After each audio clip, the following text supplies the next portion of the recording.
Hello everyone and welcome to orbit classes. आज की इस वीडियो में हम डिस्कस करेंगे एटॉमिक स्ट्रक्चर के तीन इंपॉर्टेंट टॉपिक्स के बारे में। सबसे पहले देखेंगे हाफ बाउ प्रिंसिपल, फिर देखेंगे हेंस मैक्सिमम मल्टीप्लिसिटी रूल और लास्ट में देखेंगे पाउली एक्सक्लूजन प्रिंसिपल।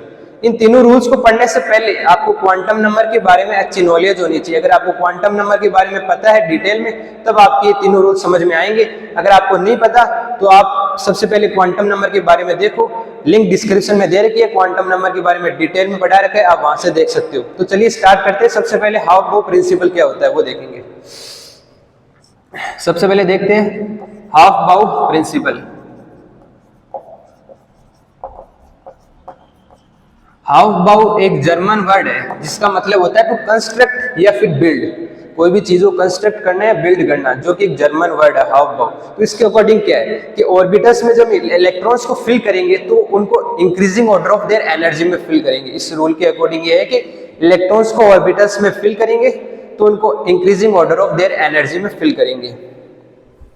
तो जो मेन पॉइंट्स लिखते हैं, when electrons are filled in orbitals of subshell, they are filled in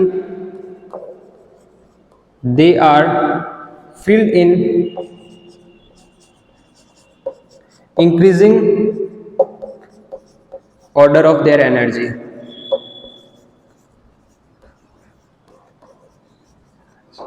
means ये है जिनकी एनर्जी ज्यादा उनमें इलेक्ट्रॉन्स को बाद में फिल करेंगे, जिनकी एनर्जी कम है उनमें इलेक्ट्रॉन्स को पहले फिल करेंगे। इसके अकॉर्डिंग ये था, इस रूल के अकॉर्डिंग n+l की वैल्यू जितनी ज्यादा होगी उतनी ही ज्यादा होगी एनर्जी की value. Means energy is directly proportional to n+l rule. यहाँ n क्या है, ये क्वांटम नंबर में हमने देखा था, n है principal quantum number, principal quantum number. l क्या है, L है एजिमुथल क्वांटम नंबर।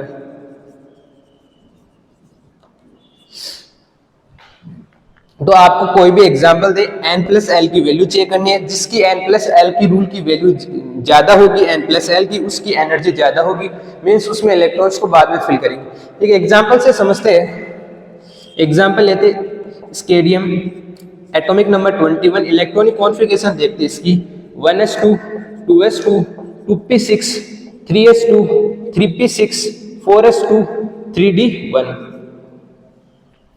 अब आप होना ये चाहिए था कि 1s 2s 2p फिर 3s 3p 3d 4s बाद में आना चाहिए था, 4s वाली सबसेल बाद में आनी चाहिए। हुआ क्या कि 3d बाद में आया, 4s पहले आ गया। इसका रीजन ये बताएगा n+l रूल।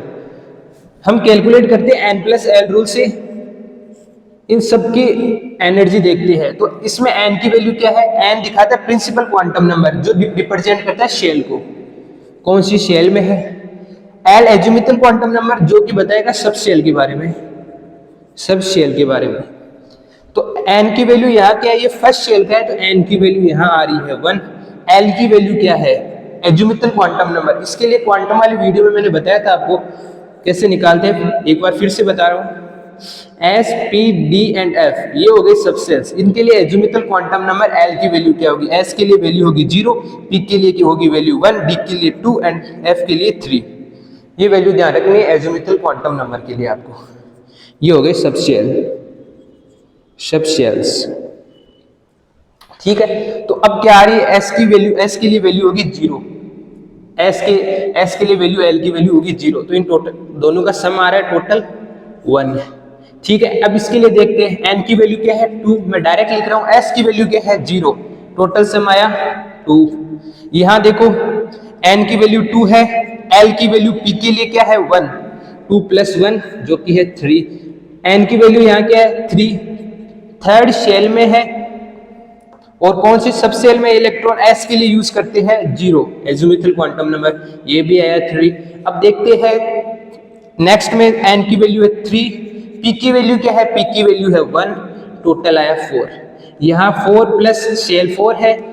l की वैल्यू देखेंगे s के लिए 0, ये आया 4।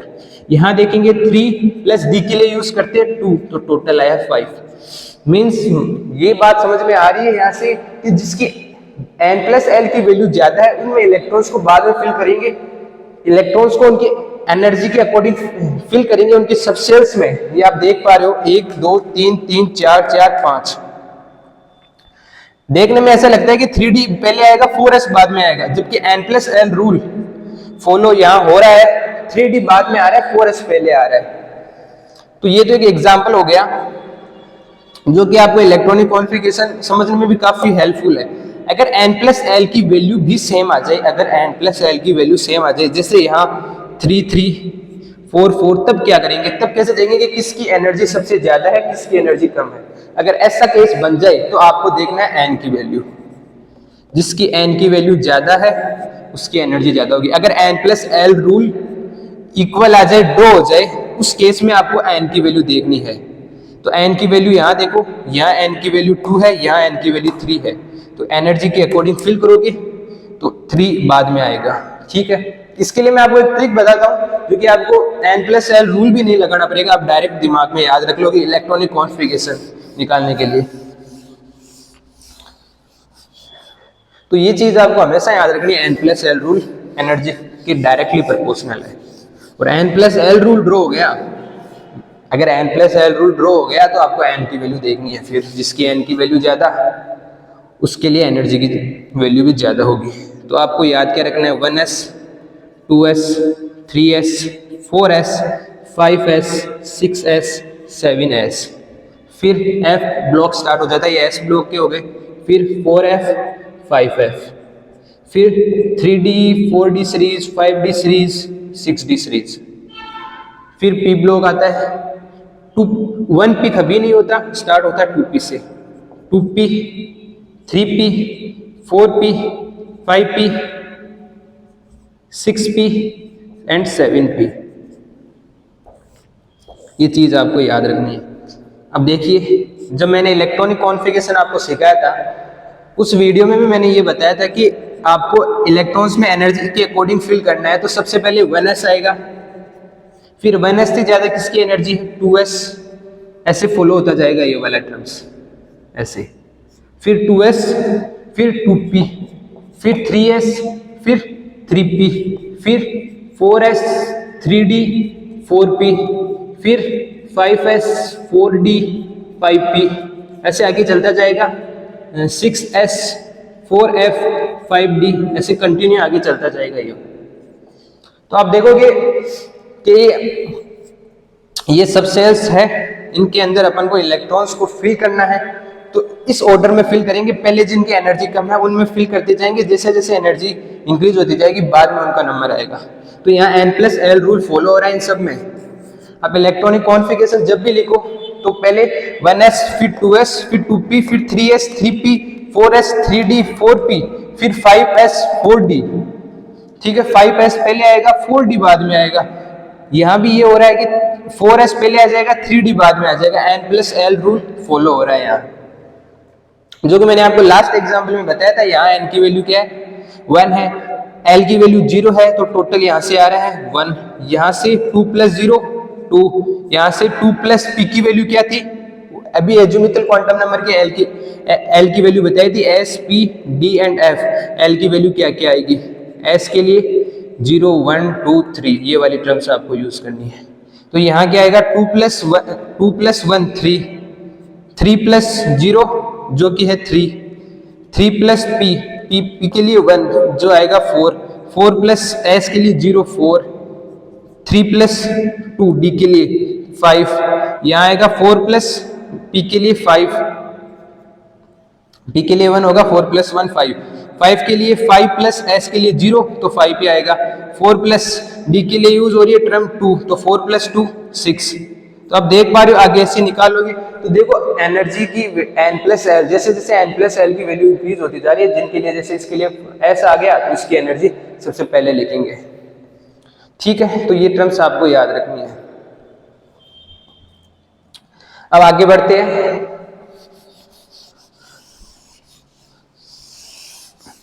तो इस रूल के बारे में इतना ही है, ज्यादा और कुछ नहीं। 1 2 एग्जांपल और बता दूं आपको मैं। n+l की सिंपल वैल्यू चेक करनी है, जिसकी n+l की वैल्यू ज्यादा उसकी एनर्जी ज्यादा।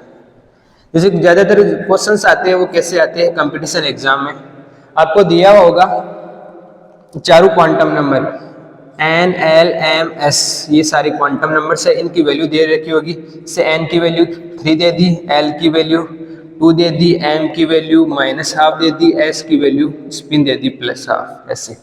एक ऑप्शन ये देंगे, दूसरा ऑप्शन ये देंगे एन की वैल्यू दे दी 2, एल की वैल्यू दे दी 1, एम की वैल्यू दे दी 0, एस की वैल्यू दे दी -½ तीसरा ऑप्शन, ये क्वेश्चन है आपके जेई के अंदर आया हुआ क्वेश्चन है। एन की वैल्यू क्या होगी, एन की वैल्यू सपोज दैट क्वेश्चन में गिवन है 1, एल की वैल्यू 0, एम की वैल्यू 0, एस की वैल्यू +½ फोर्थ ऑप्शन होगा एन की वैल्यू 4, एल की वैल्यू 3, एम की वैल्यू -3, एस की वैल्यू स्पिन +½ तो इसमें ये पूछा जाएगी एन सबसे ज्यादा एनर्जी किसकी है, तो आपको सिंपली n+l रूल लगाना है। जिसकी n+l की वैल्यू ज्यादा उसकी एनर्जी ज्यादा। 4 + 3 जो कि आ रहा है 7, तो सबसे ज्यादा एनर्जी इसकी होगी। फिर 3 + 2 5, फिर इसकी होगी सेकेंड नंबर पर, सबसे ज्यादा 4 की एनर्जी होगी, फिर फर्स्ट की एनर्जी होगी, फिर 2 + 1 जो कि आ रहा है 3, फिर सेकेंड की एनर्जी होगी, और सबसे कम एनर्जी होगी थर्ड की। 1 + 0 1। तो n+l रूल से आप इजीली किसी की भी एनर्जी चेक करवाओगे। अगर n+l रूल नहीं फॉलो हो रहा तो आप मतलब ड्रॉ हो गया, फॉलो तो होगा। जैसे एग्जाम्पल लेते, सपोज दैट यहाँ भी 2 आ जाए और यहाँ आ जाए 2, यहाँ आ जाए 3, सपोज दैट ऐसे कुछ हो, तो आपको क्या करना है, यहाँ n+l रूल, यहाँ भी टोटल सम 5 आ रहा है, यहाँ भी टोटल सम 5 आ रहा है, तब क्या करोगे आप, n+l रूल ड्रॉ हो गया तो आप सिंपल n की वैल्यू देखोगे, जिसकी n की वैल्यू ज़्यादा उसकी एनर्जी ज़्यादा। ठीक है, ये है हाफ पावर प्रिंसिपल के बारे में। तो इलेक्ट्रॉन्स, आप इलेक्ट्रॉनिक कॉन्फ़िगरेशन लिखो, इस ट्रिक की हेल्प से आपको ये याद रखना है। जब भी इलेक्ट्रॉनिक कॉन्फ़िगरेशन लिखो n+l रूल का विशेष तौर पर ध्यान रखो। ठीक है, अब अगले टॉपिक पर चलते हैं। इम्पोर्टेंट रूल, अगला इम्पोर्टेंट रूल है हर्ट्ज मैक्सिमम मल्टीप्लिसिटी रूल के बारे में देखते हैं।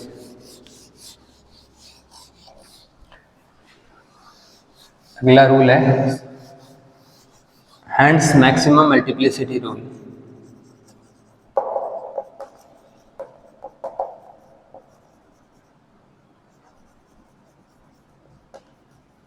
मल्टीप्लिसिटी रूल,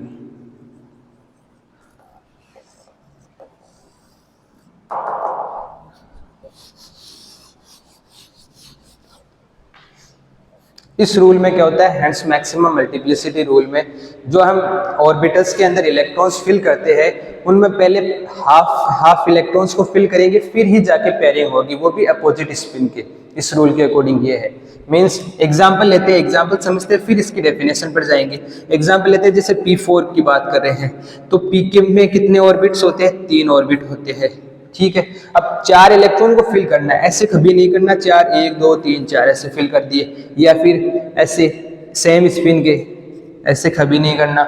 इस रूल के अकॉर्डिंग क्या है, हर्ट्ज मैक्सिमम मल्टीप्लिसिटी रूल के अकॉर्डिंग ये है कि आपको पेयरिंग तभी करानी है जब सारे ऑर्बिटल्स पहले हाफ फिल्ड हो। सबसे पहली कंडीशन पहले हाफ फिल्ड हो, फिर ये चौथा इलेक्ट्रॉन यहाँ आएगा, वो भी अपोजिट स्पिन का। सबसे पहले आपको क्या करानी है, हाफ फिल्ड करना है, फिर अपोजिट स्पिन के इन इलेक्ट्रॉन्स को इसमें फिल करना है। जैसे एग्जांपल लेते हैं D7, ये एग्जांपल्स है। एग्जांपल से आप ज्यादा अच्छे से समझ पाओगे, इसकी डेफिनेशन लिखाने से बेटर। डी में होते हैं टोटल 5 ऑर्बिटल्स, 7 इलेक्ट्रॉन फिल करने हैं। करना क्या है, पहले एक एक फिल करना, फिर अपोजिट स्पिन के ऐसे। ये करेक्ट मेथड है इलेक्ट्रॉन्स को ऑर्बिटल्स में फिल करने का। D7 देख के कभी भी ऐसा नहीं करना है, ऐसे 1 2 3 4 5 6 एक छोड़ दिया, ऐसे बीच में छोड़ना भी नहीं है। सबसे पहले हाफ फिल्ड करेंगे एक एक में, फिर ही होगी पेयरिंग इनमें, और बीच में कोई भी ऑर्बिटल को खाली ब्लैंक नहीं छोड़ना है। तो ये रूल यही एक्सप्लेन करता है, ऑर्बिटल्स में इलेक्ट्रॉन्स को फिल करेंगे तो सबसे पहले हाफ फिल्ड करेंगे उनको, फिर ही पेयरिंग करेंगे। तो इसके बारे में 1-2 पॉइंट लिख लेते हैं। According to this rule electrons are filled in orbitals,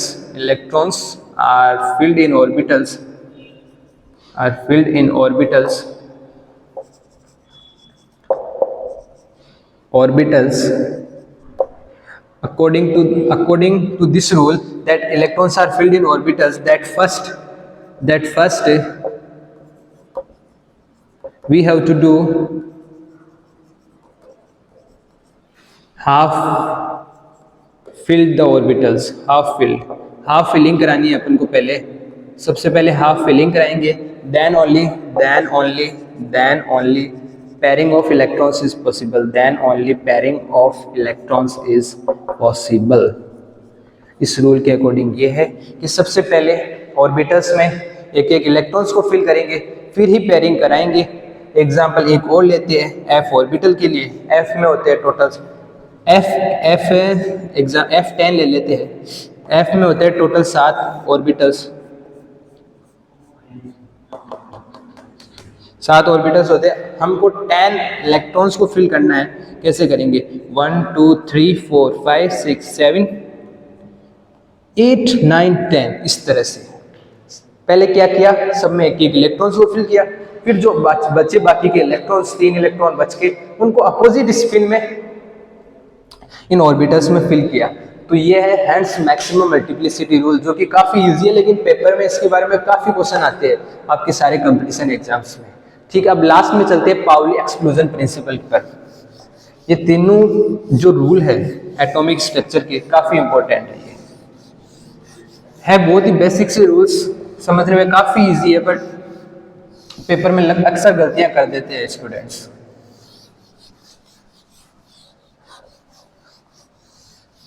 अगला है Pauli exclusion principle. Pauli's exclusion principle, इसके बारे में डिस्कस करते हैं। इस रूल के अकॉर्डिंग क्या है, पाउली एक्सक्लूजन प्रिंसिपल के अकॉर्डिंग ये है कि किसी भी ऑर्बिटल में जो 2 इलेक्ट्रॉन्स होंगे, वो चारों, उनके लिए 4 क्वांटम नंबर की वैल्यू है n l m s, वो सेम नहीं हो सकती। इनफैक्ट हम इसको ऐसे कह सकते हैं कि एक ऑर्बिटल है, उसमें जो 2 इलेक्ट्रॉन आएंगे वो हमेशा अपोजिट स्पिन के आएंगे। इन शॉर्ट हम इसको ऐसे समझ सकते हैं कि एक ऑर्बिटल है, उसमें जो 2 इलेक्ट्रॉन्स आएंगे वो दोनों आएंगे अपोजिट स्पिन के। लेकिन इस रूल ने किस तरह से समझा इस बात को कि एक ऑर्बिटल में जो 2 इलेक्ट्रॉन्स है, एक ऑर्बिटल में जो 2 इलेक्ट्रॉन्स आते हैं, उन वो दोनों सेम जो 4 क्वांटम नंबर है ना, n l m s, इनके लिए इनकी वैल्यू सेम नहीं हो सकती। n क्या है? Principal quantum number, l azimuthal quantum number, magnetic quantum number, और ये स्पिन क्वांटम नंबर। तो इनके लिए इनकी वैल्यू सेम नहीं हो सकती। एग्जांपल के तौर पर समझते हैं, पहले फिर जाएंगे इसकी डेफिनेशन पर। एग्जांपल लेते हैं 2s2, s के अंदर 2 इलेक्ट्रॉन्स फिल कर दिए। अब हम देखते हैं वैल्यूज, n की वैल्यू क्या आएगी, इस इलेक्ट्रॉन के लिए देखेंगे, इसके लिए भी देखेंगे, सबके लिए n l m s की वैल्यू देखेंगे, चारों क्वांटम नंबर को दोनों इलेक्ट्रॉन्स के लिए देखेंगे। तो यहाँ n की वैल्यू क्या है, n है शेल, सेकंड शेल, इसके लिए भी सेकंड शेल रहेगा। l की वैल्यू क्या है, l s के लिए वैल्यू 0 यूज करते हैं। m की वैल्यू क्या है, m की वैल्यू वेरी करती है -l टू +l तक। तो l की वैल्यू 0 है, तो -0 टू +0 तो होगा नहीं, होगा तो 0 होगा। और स्पिन क्या है, एक की स्पिन +½ है, तो दूसरे की ऑटोमेटिकली -½ है। तो अब देख रहे हो चारों जो क्वांटम नंबर्स है ये सेम नहीं है। 3 क्वांटम नंबर तो सेम आ रहे, लेकिन चौथा जो क्वांटम नंबर है वो सेम नहीं आ रहा। तो इस रूल के अकॉर्डिंग क्या है कि एक ऑर्बिटल में जब 2 इलेक्ट्रॉन्स को फिल करेंगे, उनके लिए क्वांटम नंबर की जो वैल्यू है, 4 क्वांटम नंबर की वैल्यू कभी भी सेम नहीं हो सकती। और इन शॉर्ट आप ऐसे समझ सकते हो कि एक ऑर्बिटल है, इसमें 2 इलेक्ट्रॉन्स को फिल करेंगे, वो दोनों की स्पिन अपोजिट होनी चाहिए। तो इसके बारे में एक पॉइंट लिख लेते हैं, ये वाला। According to this principle in any orbital the 2 electrons cannot have same value of 4 quantum numbers। 4 quantum numbers, जो क्वांटम नंबर है 4 क्वांटम नंबर, उनके लिए एक ऑर्बिटल में जो इलेक्ट्रॉन्स है उनकी वैल्यू कभी भी सेम नहीं हो सकती। इन शॉर्ट आप इसको ऐसे समझ सकते हो एक ऑर्बिटल में दो इलेक्ट्रॉन्स है, दोनों की स्पिन अपोजिट होनी चाहिए, एक की प्लस हाफ है तो दूसरे की माइनस हाफ है। जैसे पी का एग्जांपल लेते हैं P4, तो पहले हाफ फिल करेंगे जो फॉलो करता है हैंड्स रूल को, फिर इसका अपोजिट स्पिन क्या आएगा, कभी भी ऐसे सेम स्पिन के नहीं फिल करेंगे। क्यों? क्योंकि ये चारों क्वांटम नंबर यहाँ फॉलो हो जाएंगे, एक की स्पिन प्लस हाफ होगी तो दूसरे की माइनस हाफ होगी, इसलिए इसको अपोजिट स्पिन का रखेंगे। ठीक है, ये रहा पाउली एक्सक्लूजन प्रिंसिपल। तो इस वीडियो में हमने डिस्कस किया हाफ वाव प्रिंसिपल के बारे में, फिर हमने डिस्कस किया हैंड्स मैक्सिमम मल्टीप्लिसिटी रूल और लास्ट में पाउली एक्सक्लूजन प्रिंसिपल के बारे में। ठीक है, आज के लिए इतना ही, मिलते हैं नेक्स्ट वीडियो में। Thank you.